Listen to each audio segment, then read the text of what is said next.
details out the progress observed in the last 20 months. Details will be yours in tonight.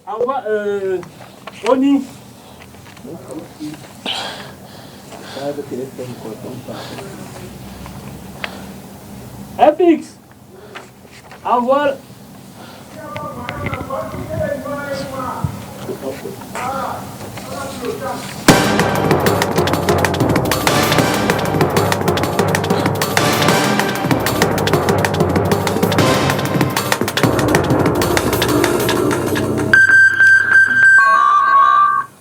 Good evening, ladies and gentlemen, and thanks for taking the rendezvous with us right here on Spectrum Television.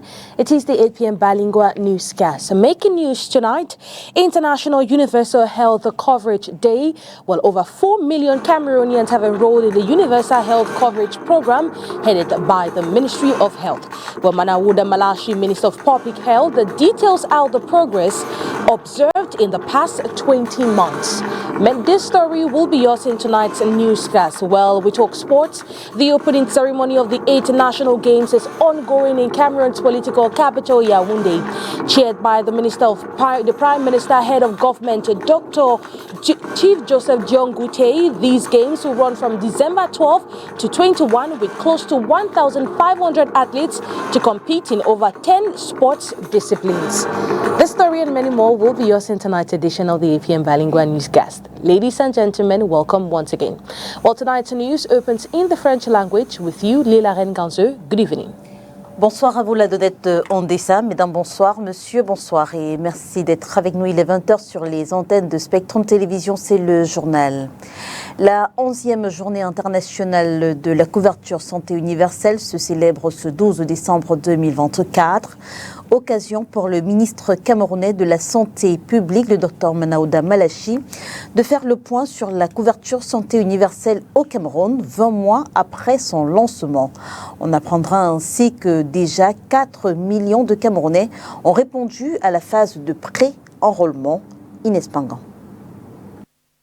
20 mois après le lancement de la phase 1 de la couverture santé universelle, près de 4 millions de personnes ont déjà été pré-enrôlées et plus de 3 millions enrôlés. Au compteur du volet préventif s'affichent des chiffres tels qu'environ 1 million de femmes enceintes ayant reçu une supplémentation en fer. Et concernant le volet préventif et promotionnel, nous avons 1 319 123 enfants de 0 à 11 mois qui ont reçu la vitamine A.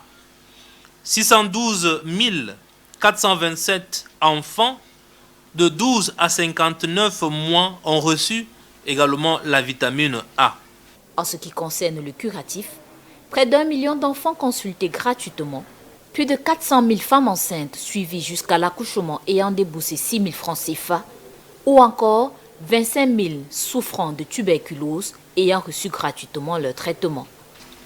407 476 enfants de 0 à 5 ans ont été traités gratuitement pour le paludisme simple et 312 544 traités du paludisme grave. L'insuffisance des ressources financières, la vétusté du plateau technique et l'indisponibilité de personnel compétent restent quelques obstacles de la mise en œuvre de la couverture santé universelle au Cameroun. Le bilan est donné ce 12 décembre 2024 à Yaoundé lors d'un point de presse à l'occasion de la 11e journée internationale de la CSU sur le thème « La santé s'est offert par le gouvernement ». La gestion des malades en post-urgence, une préoccupation du centre des urgences de Yaoundé, en partenariat avec une structure spécialisée dans le service des gardes malades, l'hôpital explore cette option. La dite structure vient d'être officiellement présentée à Yaoundé. On reste avec vous, Inès Pangan. Comme son nom l'indique, un centre des urgences doit gérer des cas urgents et référer à d'autres structures hospitalières.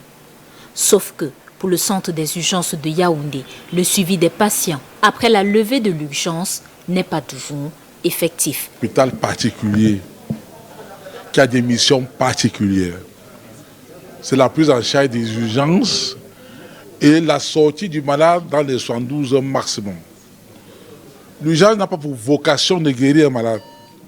L'urgence a pour vocation primaire de lever l'urgence et de transférer un patient.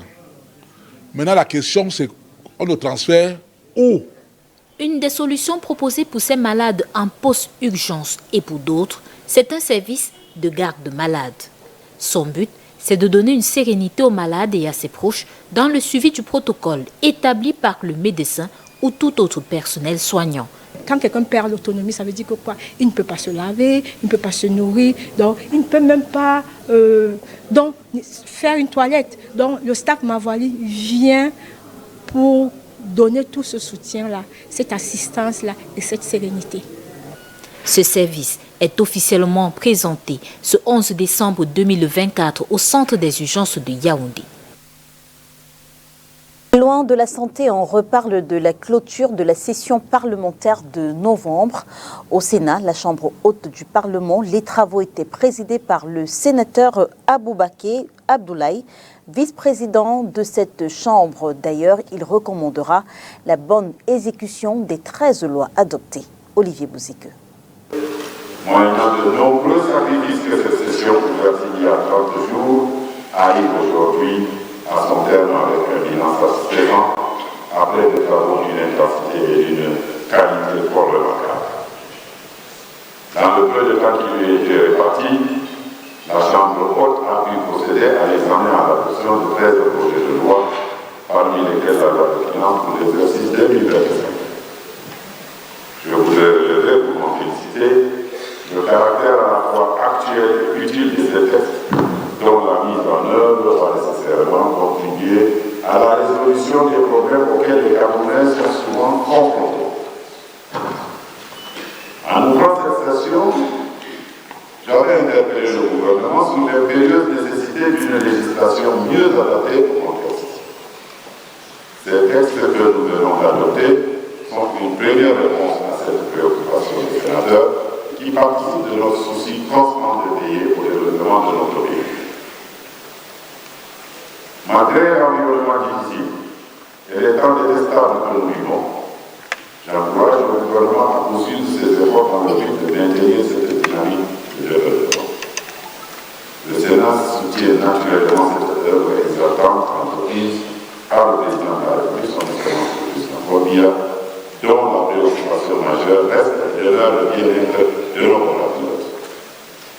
Comme vous le savez si bien, l'essence de l'action politique nous commande de continuer à travailler avec ardeur et garder le cap sur l'amélioration constante des conditions de vie de nos populations, sans nous laisser distraire par tous ceux qui pensent détenir une vérité absolue et indiscutable.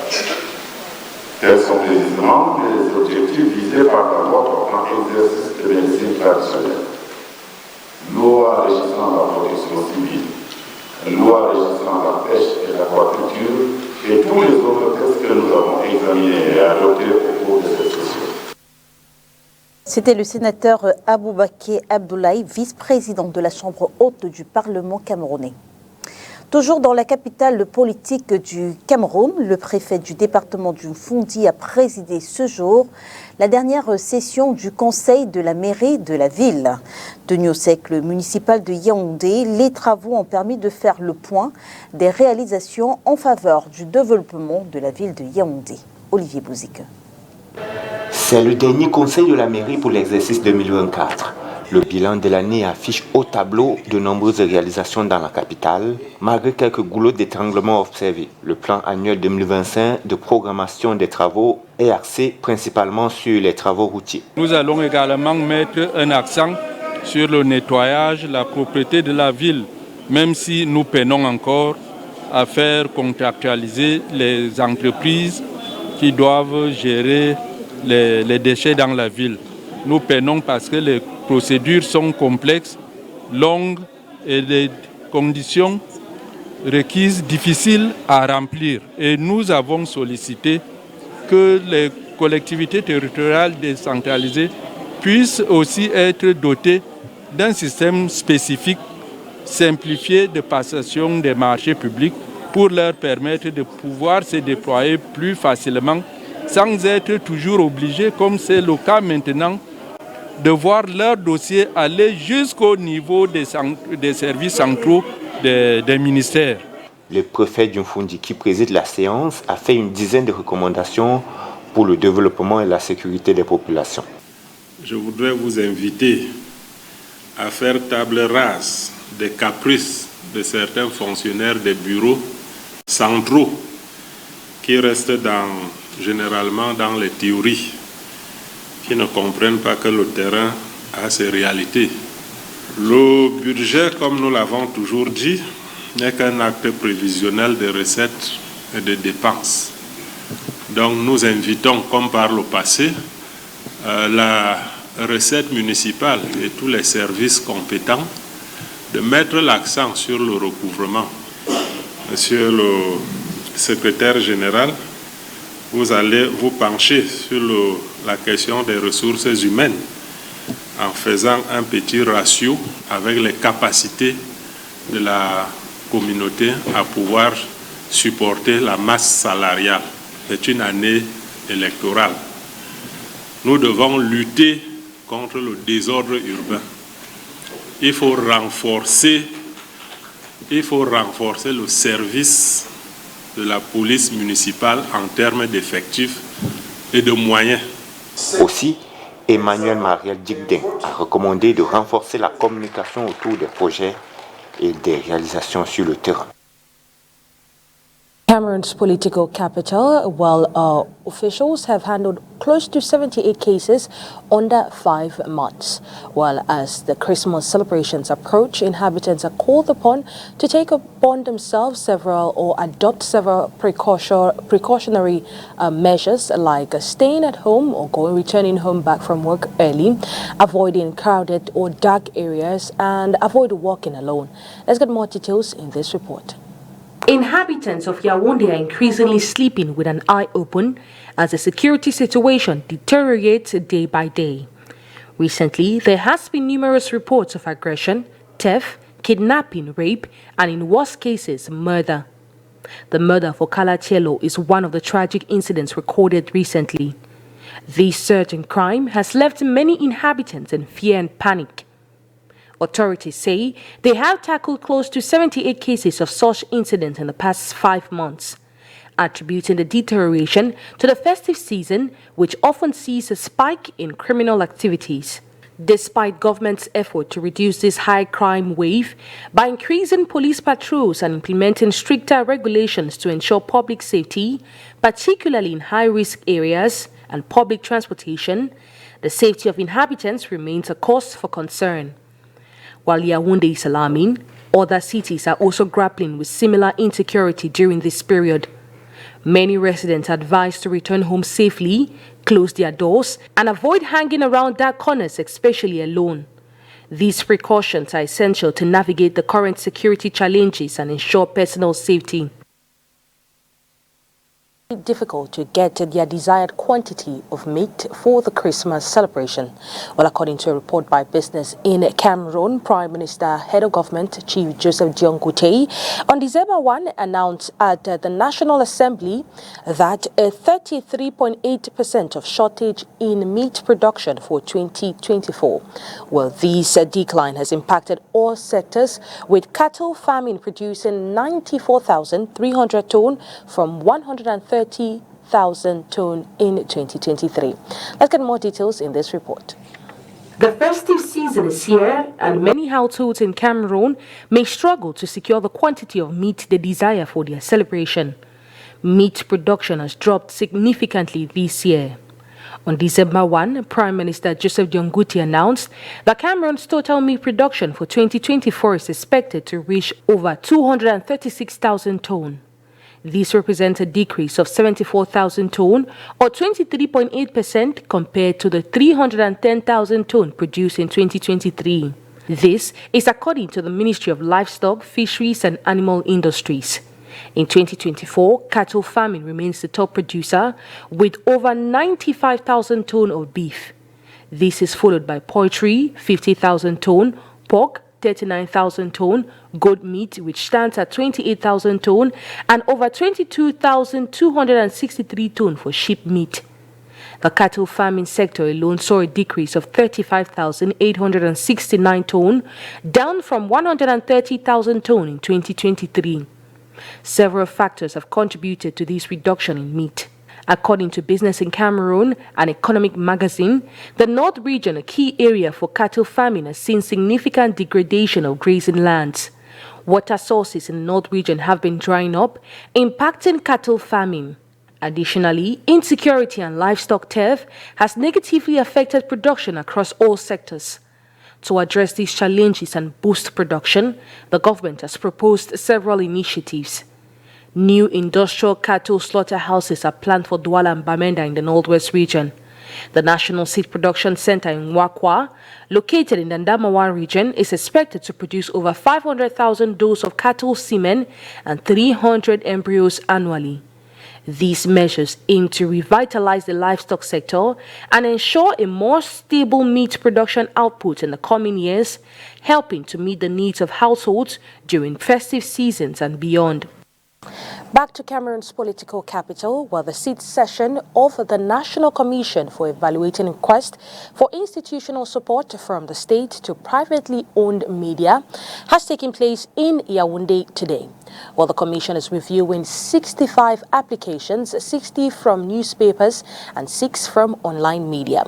They are seeking a total of 140 million CFA francs in funding.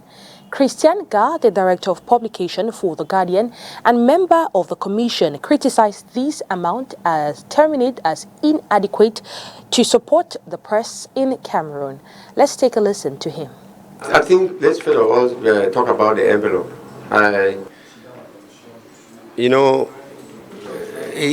We usually say that whenever government is announcing so-called subvention to the private media, to us in the private media, it is a period for us to mourn in this country because we have more than 600 media organs in Cameroon, and when government budgets 140 million, I think it is something we should be ashamed to talk about in public because in smaller countries like Chad, like Gabon, we are talking of 5 billion for less than 20 media organs. So I think it's another dark day for the private press in Cameroon. I've been on the board that studies applications for subvention to the private media. This is my 5th year. I don't think it will be necessary to make another recommendation because as soon as we leave from here, even in the private meetings we've had with the successive ministers of communication, they've asked for recommendations. We have made them, and the moment we leave their offices, they are thrown in the trash can. So we just have to keep mourning. I think there's no recommendation because it's not going anywhere. I come as a member. It's my duty to represent English language newspaper publishers on this commission. So I'm not here to make any recommendation because there's no need making recommendations every year and nothing is being.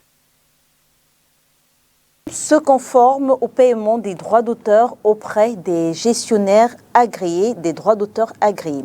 Votre chaîne de télévision et la Société civile des arts audiovisuels et photographiques ont paraphé ce jour à Douala un contrat général de représentation de l'année 2025, en plus de l'épurement total de sa dette. Oriane Danquin et Landriosa. Voilà qui scelle l'aboutissement heureux de plusieurs semaines de négociations. La SCAP, entendez, Société civile des arts audiovisuels et photographiques, espère un partenariat périn avec le groupe Spectrum. Ce n'est pas un impôt, ce n'est pas une taxe, c'est une rétribution. C'est-à-dire c'est le paiement de ce qu'on a utilisé comme œuvre d'artiste. Nous avons donc entamé ce recouvrement-là et avec Spectrum, tout s'est très bien passé. Nous avons passé pratiquement 3 semaines à négocier et aujourd'hui c'est l'aboutissement de cette négociation pour le paiement des arriérés dus par Spectrum. Tout s'est très bien passé aujourd'hui par la signature d'un protocole d'appurement de ces arriérés et nous avons également fait d'une pierre deux coups par la signature d'un contrat de représentation de l'exploitation des œuvres des artistes. Il n'est pas possible d'imaginer des médias sans musique, sans images ou visuels. Les professionnels de ce secteur d'activité doivent pouvoir vivre de leur art et ça, Spectrum l'a bien compris. C'est un droit qui est dû et nous savons que les chaînes de télé consomment beaucoup les œuvres des artistes. Donc, on doit pouvoir payer le droit d'auteur une fois que les œuvres des artistes ont été utilisés.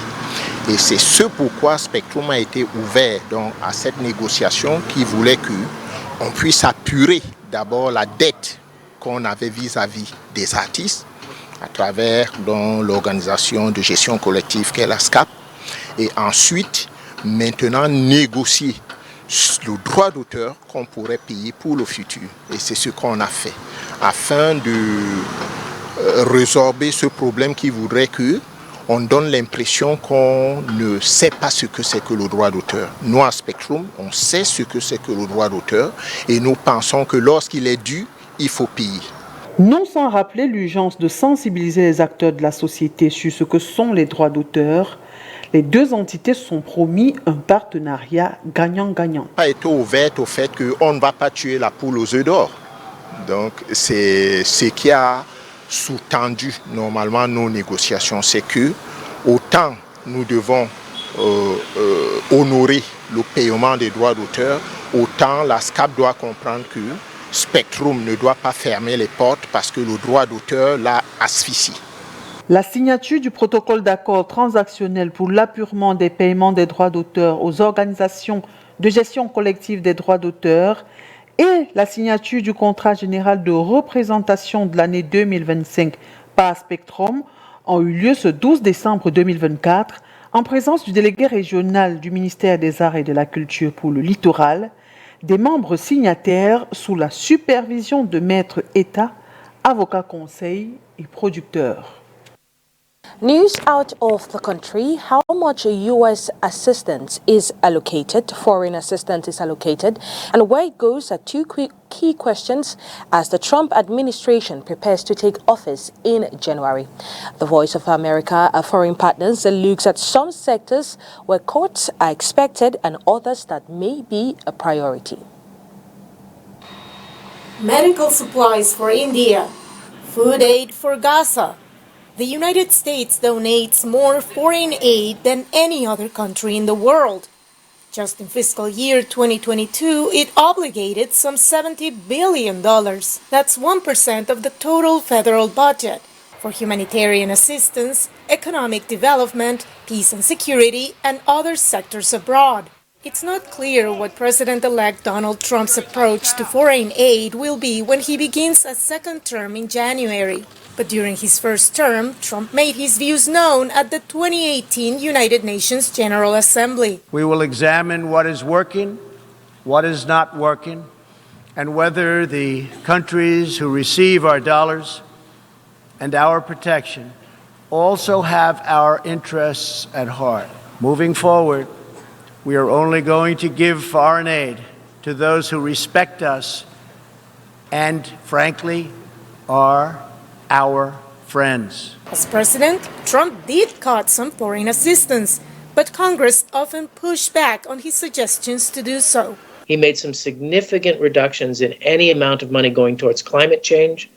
He made some other changes like the Palestinian aid, but a lot of the normal aid policy of the United States continued relatively unchanged. Trump restricted U.S. support for abortion education and services in his first term, as previous Republican administrations have, and he is expected to do so again. Under the Biden administration, there have been ways that abortion providers have received funding for things like abortion education. Under the first Trump administration, we did not allow funding to go to NGOs that were promoting abortions. Trump's pick for Secretary of State Marco Rubio told Congress in February that, quote, what happens around the world does matter and that the U.S. should care. But in his view, Trump's America First policy takes precedence. On issue after issue, we either have lost all common sense or we are consistently ignoring the needs of everyday hardworking Americans and putting something or someone above them. Blake says the new Trump administration will look carefully at where U.S. tax dollars are being spent. I suspect that there will be an audit of all of USAID's global programs in 100 different countries around the world. The aim, she added, will be for the U.S. to get the most from countries receiving taxpayer dollars. Verónica Valderas Iglesias, VOA News, Washington.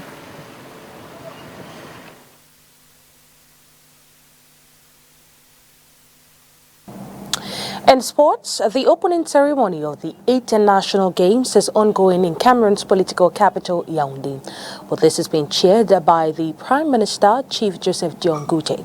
Well, these games will go on from December 12 to December 21, with close to 1,500 athletes to participate in 10 different sporting disciplines. Let's get more details in this report. The 8 National Games are set to ignite today with a grand opening ceremony presided over by Prime Minister Head of Government Joseph Dion-Gouté. The festivities, which began at 6 p.m., features a vibrant cultural parade showcasing the traditional dances of the Fangbeti cultural area, followed by the ceremonial lighting of the Games flame. From December 11 to 21, 2024, approximately 1,500 athletes will compete for medals across 10 sports disciplines in Yaoundé. The official schedule outlines various venues for the event.